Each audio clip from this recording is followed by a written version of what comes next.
The crowd gathered in the scorching heat of King's Landing.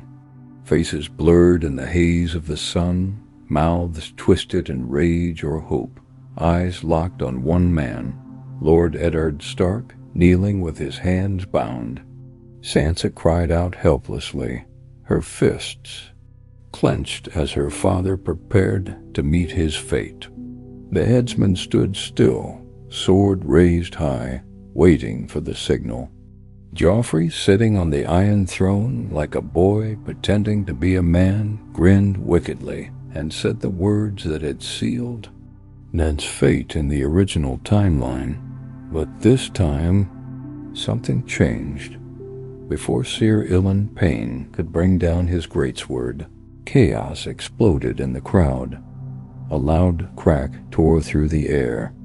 The gold cloaks parted, not by choice, but by force. Knights of the Vale, men in steel-blue armor, bearing the sigil of the Falcon, stormed into the square. Behind them rode a woman with ice in her eyes and a blade in her hand, Lady Catelyn Stark, accompanied by Sir Brynden Tully, the Blackfish, and a dozen men loyal to House Stark and Arryn. "Hold!" she yelled, voice steady and fierce. The crowd gasped. Even Joffrey leaned forward, his smirk faltering. Ned raised his head, confusion and disbelief dancing across his battered face. He had already made peace with death. His neck had braced for steel. But here was Cat, looking as fierce as the dire wolf stitched into her husband's chest plate. Behind her, a raven circled above, casting its shadow on the boy king's crown. Varys, always watching from the shadows, stepped forward, whispering something in the ear of Grand Maester Pycelle. Pycelle, shaky and cowardly, stammered toward Joffrey, urging him to delay. But Joffrey was too caught up in his pride. "I am the king," he spat. "No one tells me." Then another voice cut through the courtyard, not loud, but it carried weight. Sir Barristan Selmy, Lord Commander of the Kingsguard, stepped forward and removed his white cloak. "This is not justice," he said. "This is madness." The silence that followed was thick as smoke. The lords of the realm were watching. So were the small folk.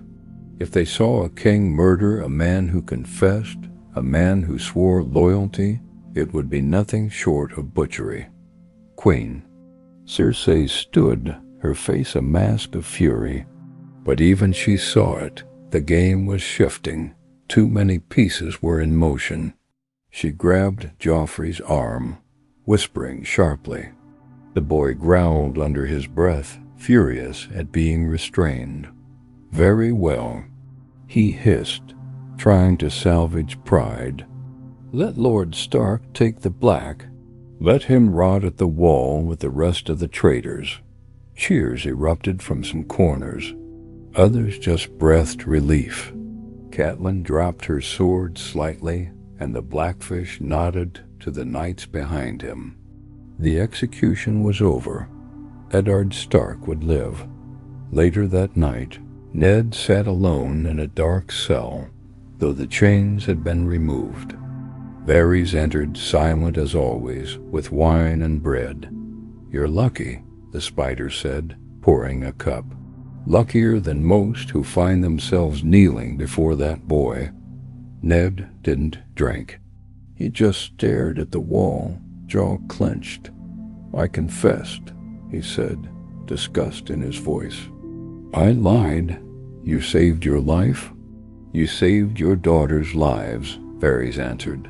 "There is no honor in dying for fools." But Ned didn't believe that. Not yet. His honor had always been his compass. But tonight he understood something. New honor meant nothing if your head was rolling in the dirt while your children were left behind. 2 days later, he was escorted to the docks under heavy guard. Arya had escaped the city, Varys assured him. Sansa remained under the Queen's grip, but for now she was safe. Ned would sail north, then take the Black at Castle Black, but word traveled faster than ships at River Run. Robb Stark learned his father was alive. Relief flooded his camp, but anger soon followed. The Lannisters had still taken him, had still tried to kill him. War would not be undone so easily. He marched south, his bannermen following, not to rescue a dead man, but to bring justice for one still breathing dot in the shadows of King's Landing. Littlefinger stewed. His plan had gone sideways. Ned alive meant more than just one man. It meant a symbol had survived. And symbols could rally armies. Back at the Red Keep, Cersei fumed. Her control over Joffrey slipped more with every day. The boy wanted blood, wanted war, and worst of all, Tywin Lannister was on his way. She knew her father would not approve of her recklessness. That meant one thing: she had to find a new plan, one that didn't involve mercy. Sansa was her last string of control. A gentle girl in a lion's den, but the girl was changing. Quiet, but watchful. The day her father had lived, something inside her shifted. She saw her betrothed for what he truly was. As the ship carrying Ned Stark reached White Harbor, a raven flew into the sky, headed north toward the Wall, where Jon Snow trained with the Night's Watch. The letter inside was short, written in Robb's hand. Father lives. War begins. Prepare. And so the Game of Thrones shifted, not with a death, but a survival. Not with silence, but with a promise. The North remembers. Snow fell lightly over Winterfell as ravens cawed across the sky. It hadn't been this cold in weeks, but the North always knew when war was coming. It was in the air, heavy, sharp, and biting. At the heart of the old castle, Robb Stark stood on the ramparts, reading the latest letter from White Harbor. His father had arrived, alive, changed, but alive. Robb's fingers trembled as he gripped the parchment. It felt like a second chance had landed in his hands, but it didn't bring him peace. It brought rage. The Lannisters had dragged his father through the mud, humiliated him, branded him a traitor. Even if the sword hadn't fallen, the wound still bled. We march soon, Robb said to Grey Wind, who stood by his side, growling softly as if he understood the weight in his master's voice. Down in the great hall, the bannermen were gathered. Lords from the north and the riverlands drank mead and debated what came next. They had raised their swords, thinking they were avenging a dead lord. Now that Ned Stark lived, they weren't sure if they followed Robb as king, or simply as a commander. That night the argument exploded. "He's our lord, not our king," shouted one of the older lords. "With Eddard alive, the boy has no crown. He led us to victory," another growled back. "He crushed Jaime Lannister at the Whispering Wood. Don't speak of him like a boy. Speak of him as the young wolf." The shouting didn't stop until a new voice echoed through the chamber, quiet but strong. "He is my son, and he is still your warden of the North." Eddard Stark stood in the doorway, thinner than before, eyes darker, voice colder. But he was unmistakably the man they had once followed into battle. The hall fell silent. Robb stared at his father. For a moment he looked like a boy again. Then he stepped forward. "Father," he said quietly. Ned embraced him. No more words were needed. That same night in the quiet of Winterfell's Godswood, Ned Stark knelt beneath the heart tree, face lit by moonlight. He'd been back home only a day, but it felt like a different world. He had knelt once in King's Landing too, not to the gods but to liars and tyrants. This time his vow was real. I should be dead, he whispered to the old gods, but I am not. You spared me. For what? To watch my children suffer? A branch creaked above him. He looked up and saw Arya. I never made it to the wall, she said, stepping out of the shadows. I was taken in by Yorn. He smuggled me out of the city after the riot. I changed on the road. Ned rose, pulling her close. But she didn't cry, not like before. There was something sharper in her now. Her eyes were harder, her stance like a stray cat ready to bite. She had seen more than a child ever should. We'll never be weak again, she told him, and he believed her. Not far to the south, in the Lannister war camp, Tywin received word of Ned Stark's survival. He read the Raven's message twice, then tossed it into the fire. This complicates things, he said calmly. Tyrion sipped wine across the table, watching his father's expression carefully. Survival is always inconvenient for those who profit from death, Tyrion mused. Tywin didn't respond. Instead, he sent a new raven, this time to the Reach. It was time to forge alliances with power, not just gold. Meanwhile, at Dragonstone, Stannis Baratheon studied the flames beside. Melisandre, a red priestess, saw visions flicker in the fire, shadows of war, banners burning, and a wolf standing over a crumbling lion. The wolf lives, she whispered. I care not for wolves, Stannis muttered. I care only for the throne. But the Lord of Light does, she warned. The balance has shifted. The north rises, and with it, so does the threat to all who wear crowns. Back in Winterfell, Ned gathered his family. Robb, Arya, Bran, even Rickon sat silently at the edge of the long table, his face pale, his eyes always distant now. We do not want war, Ned said, but we cannot turn our backs to it. They wanted your head, Arya snapped. They still have Sansa. What peace are we supposed to offer? I know, Ned said, but we will not become monsters to fight monsters. Robb slammed his hand on the table. They called you a traitor. They sent assassins to my camp. We are at war, whether we want it or not. Ned nodded slowly. Then we fight for the right reasons. We fight for our people, not vengeance. The room was quiet. Later, alone in the courtyard, Robb stared at the snow falling on the stone. Catelyn came beside him, wrapping a cloak around his shoulders. You wanted his crown, she said softly.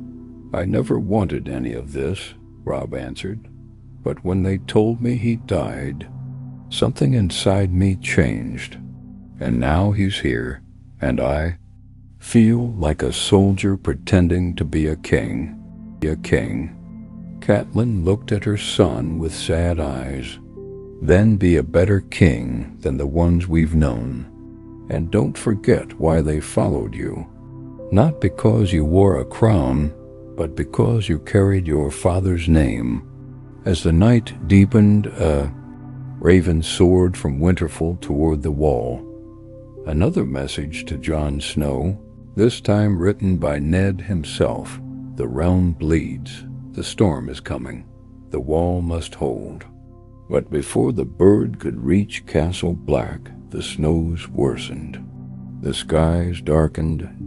Beyond the wall, something ancient stirred. Eyes the color of winter opened in the forest. And even as the Starks rose to fight for justice, the real war crept closer, colder, deadlier, and forgotten by all Dot in the Red Keep. The halls felt colder, even though the fires still burned. Cersei Lannister walked them like a lioness in a cage, elegant but restless. The wine in her cup trembled slightly with each step. She hadn't been sleeping, not since that day in the square when Eddard Stark walked away with his head still attached. That moment changed everything. He should have died, she muttered under her breath. He confessed, Your Grace, said Grand Maester Pycelle as he followed behind. To kill him after that, to kill him was the point, she snapped. Now he's alive and the North is uniting. Robb Stark has already taken the twins. Walder Frey bent the knee. Our armies bleed by the day. Pycelle opened his mouth to speak again, but she silenced him with a glare. The man had grown even more useless, his spine long gone. What she needed now wasn't excuses. She needed control, but even that was slipping. Sansa was growing colder, quieter. The girl had stopped crying, stopped begging. She had started to watch. Cersei could feel the shift, and it unsettled her. Then there was Joffrey, her son, her pride and power. But lately, he was becoming more difficult to steer. He had his father's cruelty, but none of his restraint. One moment he was demanding Sansa's head, the next he wanted to burn the Riverlands to ash. His thirst for violence didn't come from strategy. It came from ego. And Cersei could see it. The court was beginning to whisper. Tywin was coming, and when he arrived, her leash on the throne might be cut. That night, she sat alone in her chambers, staring into her cup. What if this was the beginning of the end? In her tower, Sansa Stark stood at the window, looking out across the city. The bells rang in the distance. She didn't flinch. She didn't cry any more. Each day she wrote letters, false, meaningless ones that Cersei dictated, sending messages to her family in Winterfell. Lies wrapped in flowery words. I am happy. The Queen treats me well. But her real words were hidden, sewn between the threads of her embroidery, folded in the layers of her dress. She knew now that kindness wouldn't save her. She had to survive. And surviving meant learning Dot, so she watched. She listened. She learned how the guards rotated at night, how the servants whispered about the Hand's council. She listened to Varys when he thought no one was nearby. She even began to smile at Littlefinger when he passed, knowing he always looked at her too long. They all thought she was a little bird still trapped in a golden cage, but little birds could peck out eyes if you let them close enough. At River Run, Robb Stark's war council grew. The River Lords swore loyalty to Ned, and by extension, Robb, with Tywin Lannister pinned down in Harrenhal, and Jaime still a prisoner. Momentum favored the wolves, but Robb wasn't just fighting a war of swords. He was fighting expectations. Now that your father lives, said Lord Karstark, he must return to the head of this campaign. Others murmured in agreement. The North followed the old ways. The father ruled until death or disgrace. Robb stood from the war table and looked them all in the eye. My father is not here, and until he stands among us, I wear the cloak. He didn't shout, he didn't raise his voice, but they heard him. The boy who had marched south to avenge his father was now a commander in his own right, and though he would always be Ned's son, he was no longer just a boy.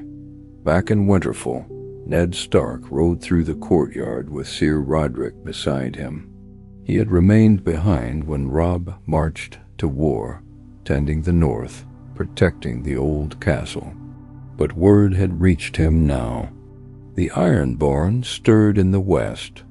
Bolon Greyjoy was whispering rebellion. "Send ravens to Pike," Ned ordered. "I want Theon reminded of his oaths." Sir Roderick looked hesitant. "You think he'll answer them?" Ned didn't respond right away. He remembered the boy's face, Theon's smirk, his charm, the way he tried to act like a Stark while still clinging to his pride. Ned had raised him as a ward, not a son, and perhaps that had been the mistake. "I think if we don't remind him who his real family is," Ned finally said, "he'll go looking for one in the wrong place." At Castle Black, the snow never stopped falling. Jon Snow stood atop the wall, looking beyond into the white blur. Sam came up beside him, cheeks red from cold. A raven came from Winterfell. Jon didn't say anything, but his hand tightened on the cold stone. "He's alive," Sam said. "Lord Stark, he made it."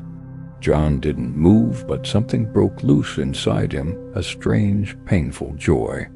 He had mourned his father once, and now that grief had turned into something else.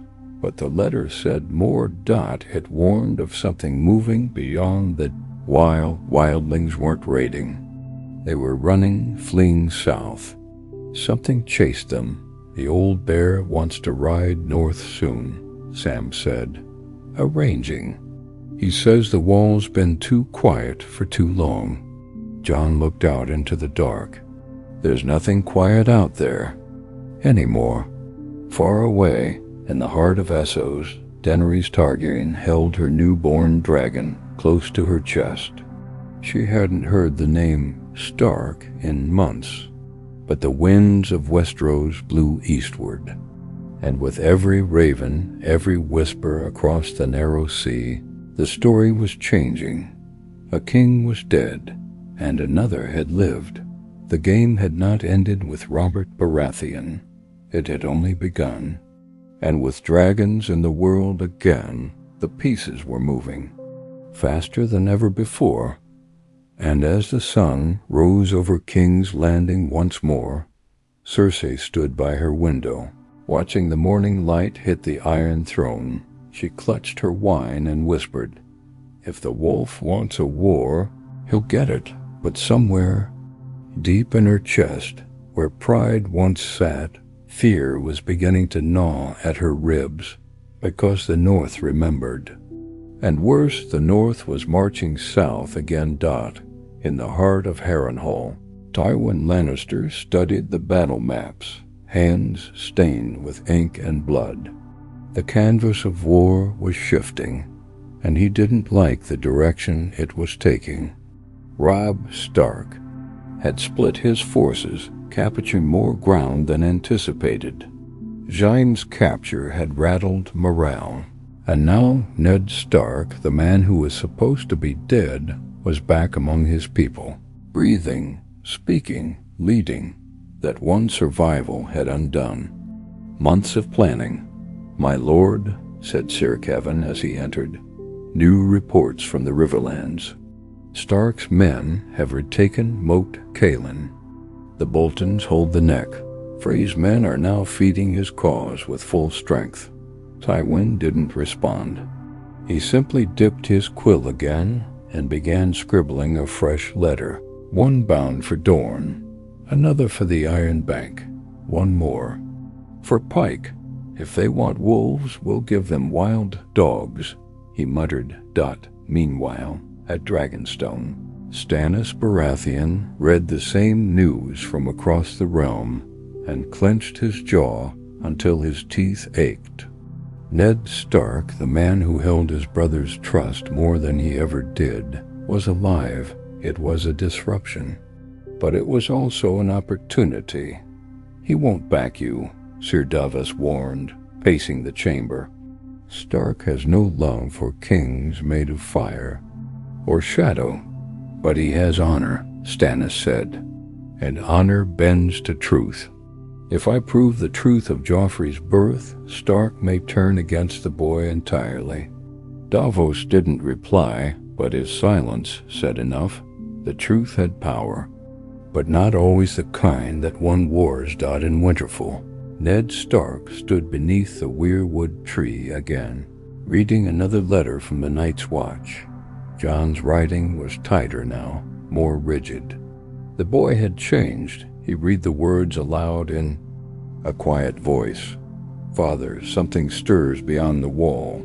The wildlings flee. The dead do not stay dead. The old bear leads a ranging. I ride with him." Ned felt a chill crawl down his back, and it wasn't the northern wind. He had heard old tales in his youth, the long night, the white walkers, but he dismissed them as children's stories. Now he wasn't so sure.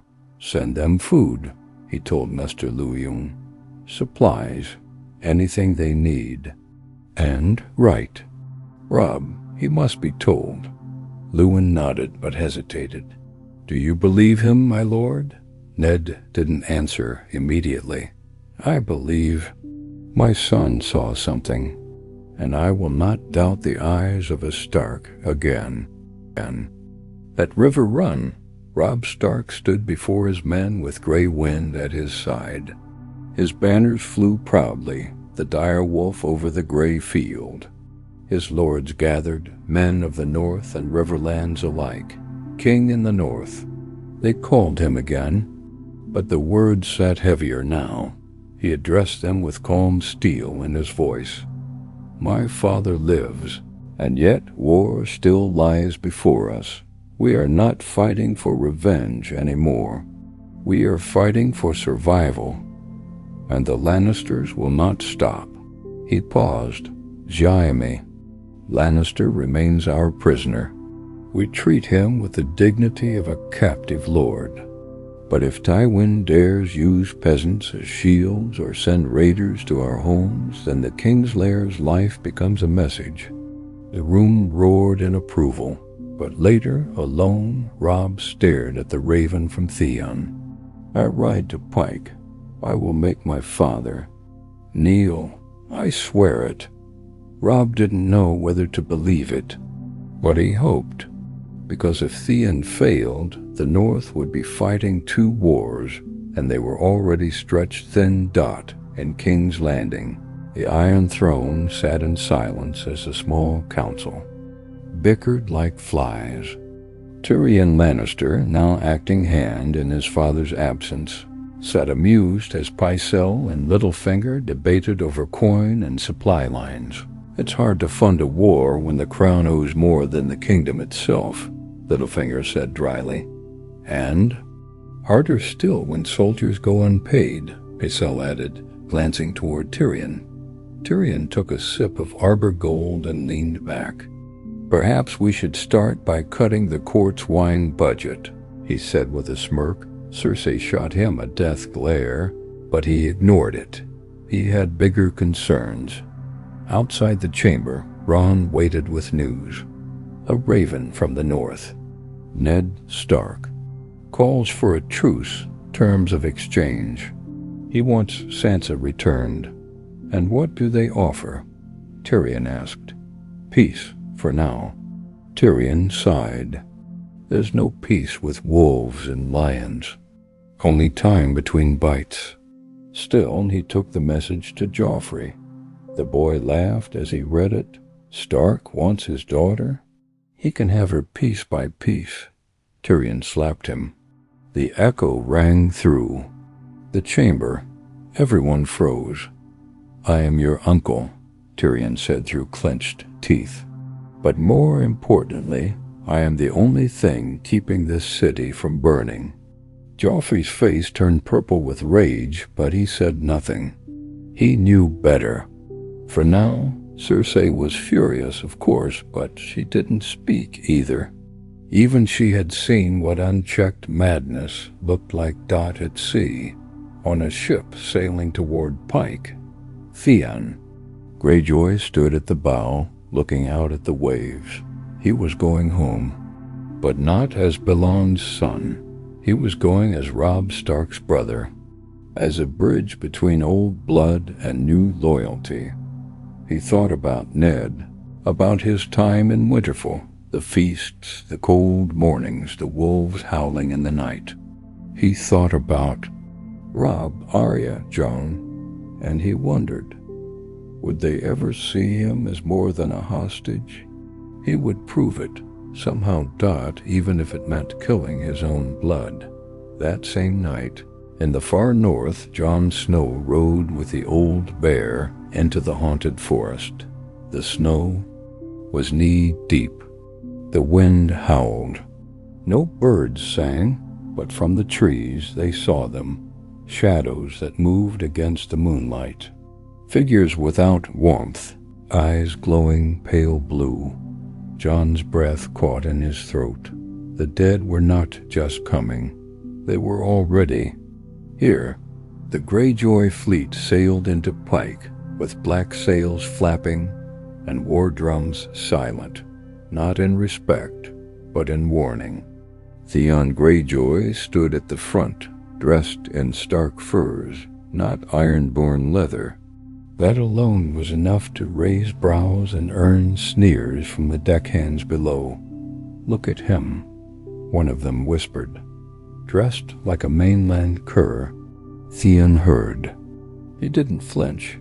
He hadn't returned to beg for a seat. He came to bend a kingdom, or burn it, dot the gates of the old, keep open with a groan that echoed like an omen. The salt-slick stones were colder than he remembered. Harder. So was his father. Lord Balon Greyjoy stood in the throne room, his crown of driftwood barely hanging. Above eyes full of scorn, "You wear a wolf's skin," Balon said. "I wear the colors of the family that raised me," Theon answered, chin high. "But I am your son, still. My son would never bend the knee to a wolf pup." "You've forgotten who you are." "No," Theon said. "I remembered what you all forgot. The North never forgets." Balon stepped down from his raised seat, getting closer, voice low like a viper's hiss. "And who are you to lecture me about loyalty? You think you come here and change me with your Stark manners and crow's honor?" Theon took a deep breath. He had one chance. The North is strong, but it is spread thin. If you strike now while Robb fights the Lannisters, you will win the neck. But if you wait, they will roll over you like winter tide, and we will drown. Balon raised a brow. "We?" Theon nodded. "Let me take the Ironborn to the neck. Give me ships. Let me prove I belong to both worlds." Balon smiled, but it wasn't warm. It was the smile of a man who saw a game he thought he already won. "I'll give you your ships," he said, "but you'll sail them where I command. Not to protect the North, but to take it." Theon swallowed. The path he feared had just been laid before him. He thought he had come home with honor, but he was in a house, built on salt and betrayal dot in King's Landing. Tyrion sat with Bronn at the edge of a balcony, watching the city below stir like a pot about to boil over. "They don't cheer for the king anymore," Bronn said, chewing on chicken. "They cheer for food, and they scream when it's gone." Tyrion nodded grimly. "When wolves march, peasants starve. If we don't find a way to feed them, they'll revolt before Robb even arrives." He tossed the bones of his meal over the balcony. "And when that happens, the lion's not the first to. Lead the dwarf is." Bronn raised an eyebrow. "You thinking of leaving?" Tyrion grinned. "No, I'm thinking of making sure Joffrey bleeds before I do." In the north, Ned Stark stood in the great hall of Winterfell, eyes set on the fire as the flames danced. Maester. Lewin handed him another letter, this one sealed with the Kraken's mark. He broke it open. His jaw clenched that the Ironborn had taken Deepwood Mont. The invasion had begun. He passed the message to Catelyn, who read it with a look of rising panic. "They betrayed us," she whispered. Theon ... Ned nodded. "I warned Robb, but I didn't expect them to move this quickly." Roderick Castle burst through the doors. "My lord, the ravens have flown. But if the Ironborn march to Winterfell, we cannot hold the walls long." Ned rose to his full height. "Then we don't wait behind the walls. We ride." The old wolf was stirring again. The calm, cold honor was still there, but so was fire now. "Gather the riders," Ned said. "Winterfell will not fall to reavers and liars." Far north beyond the wall, Jon Snow and the old bear rode through haunted woods. They had seen the wildling camps empty, abandoned. They had seen the dead, some still twitching in the frost. But tonight, they saw something worse. Ghost growled. First low and threatening. Then the scream came, sharp and human, like the trees themselves, cried out. Shapes moved between the trees, pale, silent. Then one stepped forward. Its eyes burned blue like frozen fire. Its armor glistened with frost. It held a spear of ice that shimmered even in moonlight. Jon raised his sword. The blade shook and then, with a shriek like a glacier breaking, the creature lunged back in River Run. Robb Stark stood in his command tent, staring at a letter from his father. The Ironborn had betrayed them. "Winterfell may fall if we do not turn," the letter read.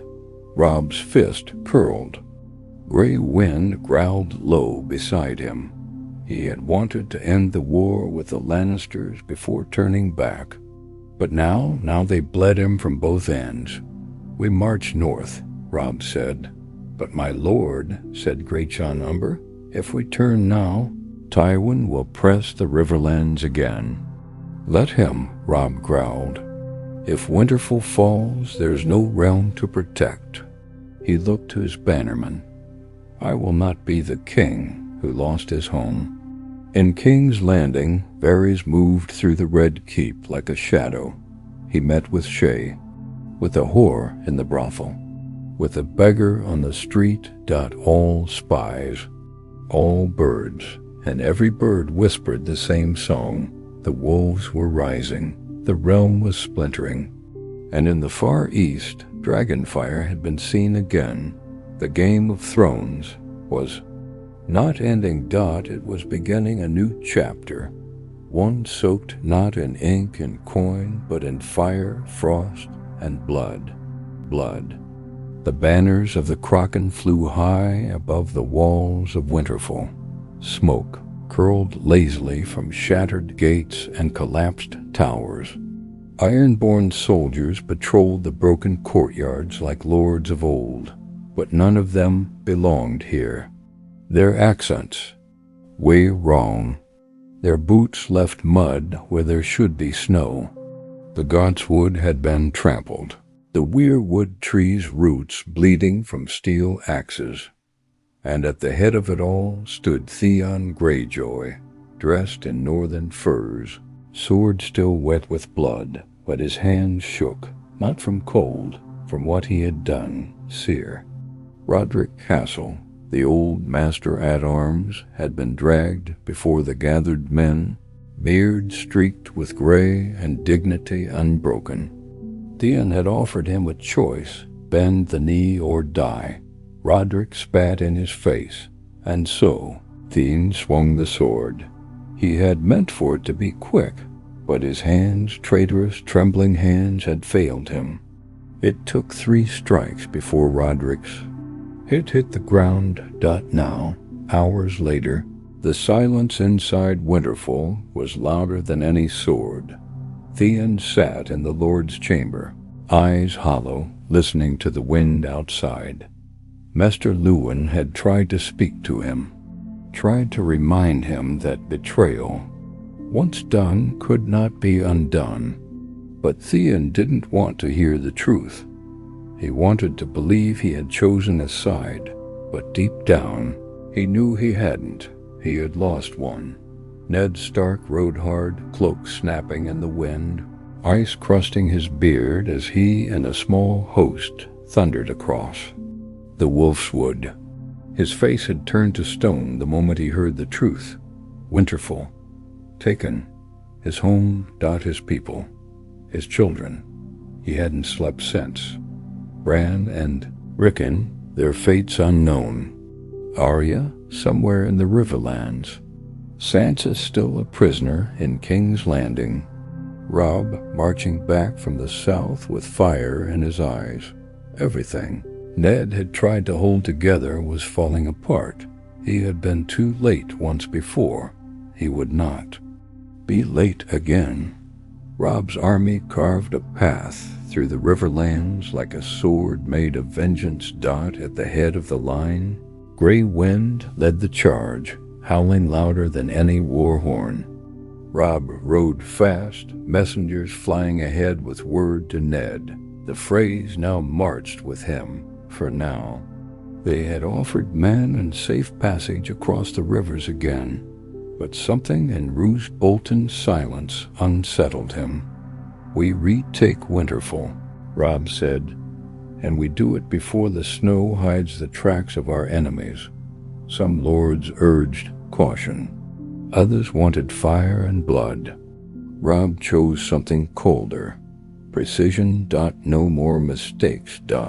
In the dungeons beneath King's Landing, Sansa Stark stared at a window she couldn't reach. Her hands ached from embroidery. Her wrists were red from the Queen's new lessons. And yet she had not cried. Not in weeks. She had become someone else. A girl who remembered how her mother held her. A girl who now dreamed not of princes, but of knives. Then, one night, Tyrion came. He didn't knock. He entered quietly, with a lantern and a letter in hand. "I shouldn't be here," he said, "but I couldn't keep this from you." He passed her the parchment. The ink was shaky, the words hurried, but they were written by Bran. "Father lives. We are coming." Her breath caught. "He's alive?" Tyrion nodded. Robb too. "They march now. Your home will be yours again." She swallowed hard. "I don't know if I even belong there anymore." "You do," Tyrion said. "The North remembers, doesn't it?" Sansa looked at him, and for the first time gave a small, genuine nod. At Dragonstone, Stannis stood atop the cliffs, flames dancing in the wind. Melisandre held her arms high, chanting in a language older than Westeros itself. "Blood of kings calls to fire," she whispered. Stannis tossed a letter into the flames, one from his scouts in the Stormlands. Tywin had begun to move again. The realm was shifting. Melisandre's voice rose. "You must march, my king, the throne waits." But in the flames, Stannis saw not the Iron Throne, but a wall of ice, a tower crumbling, a wolf howling in the dark. He said nothing, but something inside him broke loose. Far beyond the wall, Jon Snow stood with sword drawn as the white-eyed White charged him. The steel met dead flesh and bounced off.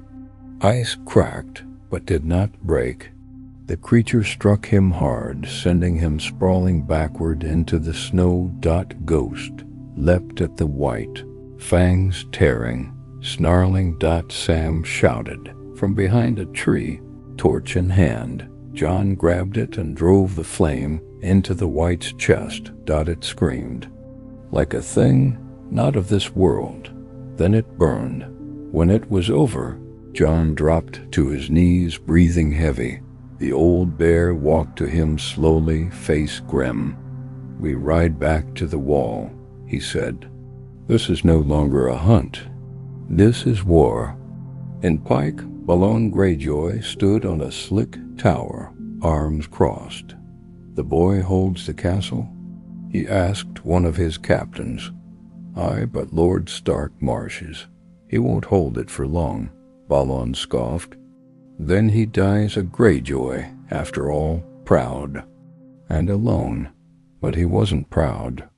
And he wasn't alone, Dot, because as the last raven flew from Winterfell's rookery, a small figure followed it through the tunnels beneath the castle. Bran, carried by Hodor. Rickon, close behind. Osha guiding them through the dark. Theon might have taken Winterfell, but the heart of the North still beat in its shadows, and across Westeros the winds howled louder. The North remembered, but now the South would learn what that meant. Not in stories. In fire, blood, and vengeance. Snow fell heavy as iron as Ned Stark reached the ridge above Winterfell. The castle, his home, his blood, looked like a corpse beneath the storm. Smoke still drifted from blackened towers. The weirwood tree in the godswood had lost its leaves, but it still stood. So did he. Behind him rode 200 men, not a large host, but every one of them was Stark loyal. Veterans, wolves, men who had bled for him in the rebellion and had waited years for this day. Among them rode Ser Roderick's kin, men from the villages now burned by Greyjoy fire. Vengeance was in their eyes. He dismounted slowly, placing his hand on the frozen earth. He felt nothing in his fingers, but deep in his bones something stirred. "I came back from death once," he thought. "I will not leave this place again." Inside Winterfell, Theon Greyjoy sat on the high seat in the great hall, but it didn't feel like ruling. It felt like pretending. The hall was half empty. The men drank and laughed, but they didn't look to him for leadership. They looked to him for entertainment. He had the furs, the sword, the chair, but none of the power. And now the ravens had stopped returning. Scouts had disappeared. The snow made it harder to patrol. Something was closing in. Then one night the gates rang with the sound of horns. A single blast. Then another. Then silence.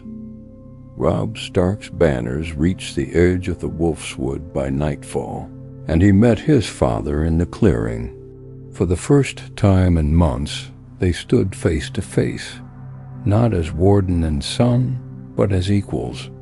As warriors, Robb dismounted and knelt. "You're alive," he said softly, as if still needing to believe it. Ned pulled him into a hug instead. "I saw you become a king, Robb," he said. "Now let's finish what they started." They didn't speak of betrayal, of Theon, of burned villages or broken castles, only of the plan. When night fell, the wolves struck. From the east, Robb's men surrounded the walls, cutting off escape.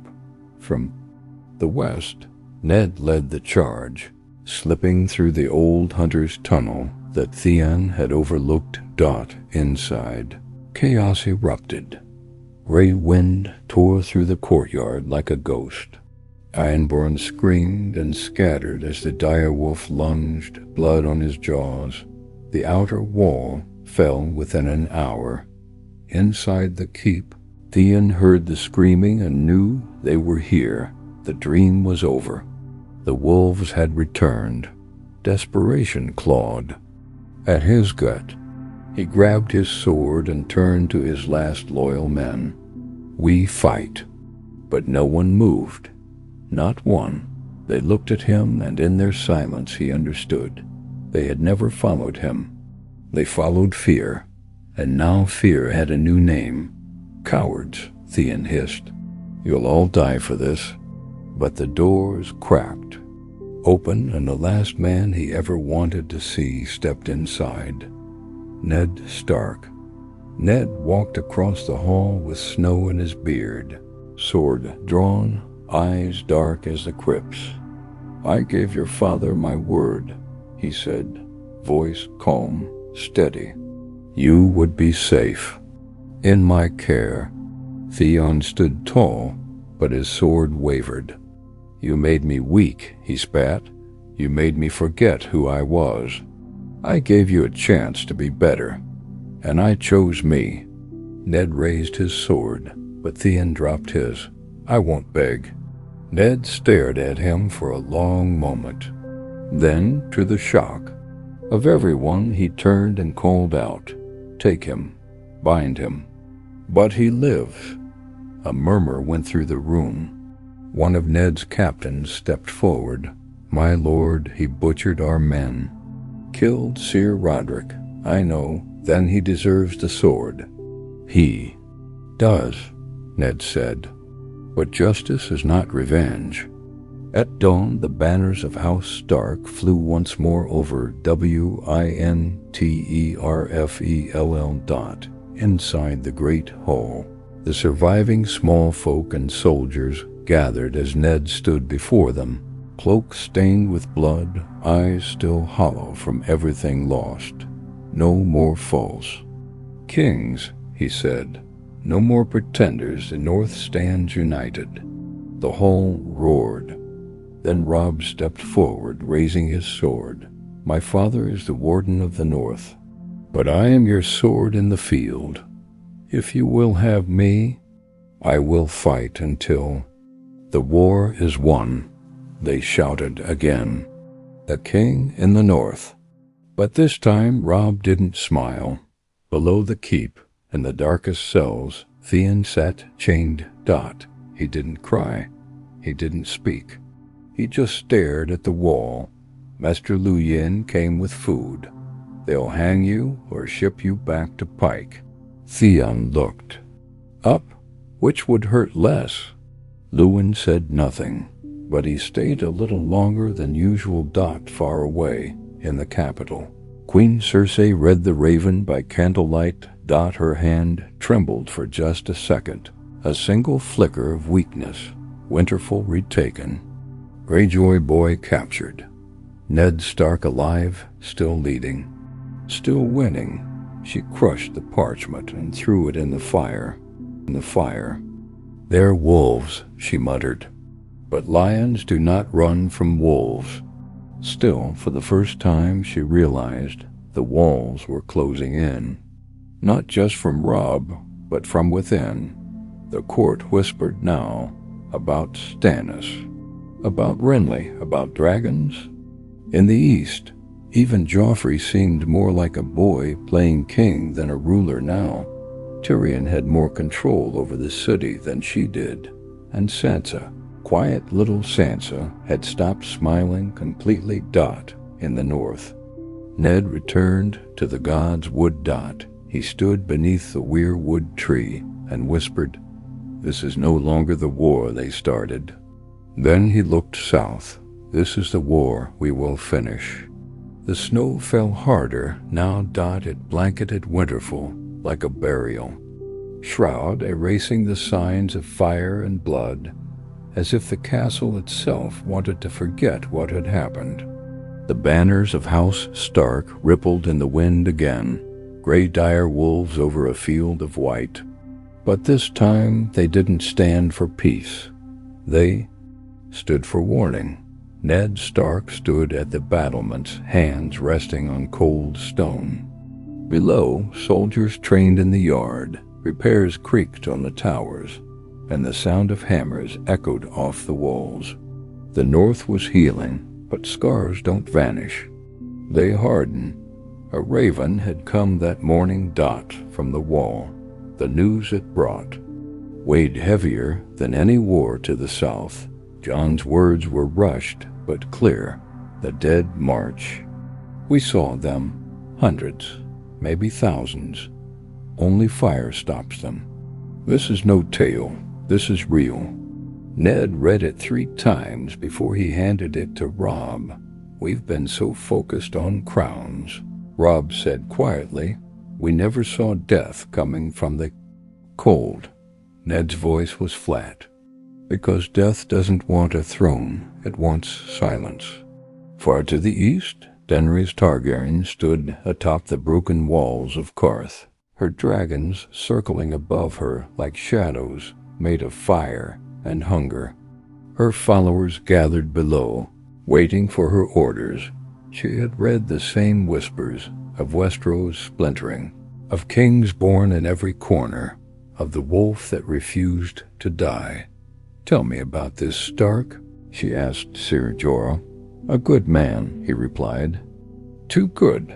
He was nearly killed for it. And now?" Jorah paused. "Now they say he is the only one who still remembers what honor means." Daenerys turned her face toward the west. She would need allies. And if the stories were true, Ned Stark would either be her greatest threat or her greatest mirror. In King's Landing, things were unraveling. The city was starving. The people had begun to riot again. Joffrey had ordered a baker's hands removed for making loaves too small. Tyrion had stopped him publicly. It didn't go unnoticed. Cersei paced her chambers like a lioness caged. The small council was slipping from her grip. Pycelle whispered to Littlefinger. Varys played both sides. Even the Tyrells had begun, sending letters to the Reach, their ambitions awakening. And still, the ravens came. Winterfell stands. Robb Stark controls the neck. Eddard Stark lives. Each word cut deeper than a dagger. So she made a decision. If they couldn't kill Ned Stark with politics, they would kill his name. That night, a raven flew north with forged letters claiming Ned had struck secret deals with Stannis, that he planned to overthrow the Baratheons entirely and seat a Stark on the Iron Throne. It was a lie, but lies in the right mouths have killed kings before. Back in Winterfell, Sansa stepped through the gates, snow crunching beneath her feet. She had come home under heavy guard, escorted by riders sworn to Robb and protected by Tyrion's secret arrangements. She didn't know whether she was returning as a daughter, a prisoner, or a stranger. But the moment she saw her father standing in the yard, tears filled her eyes. She ran to him, and Ned broke every rule and dropped to his knees to catch her in his arms. "I'm sorry," she whispered again and again. He just held her. "You're home, that's all that matters now." But inside her, the scars remained. What she saw in the capital would never leave her. And what she learned there, about masks, about lies, about power, would one day shape a queen.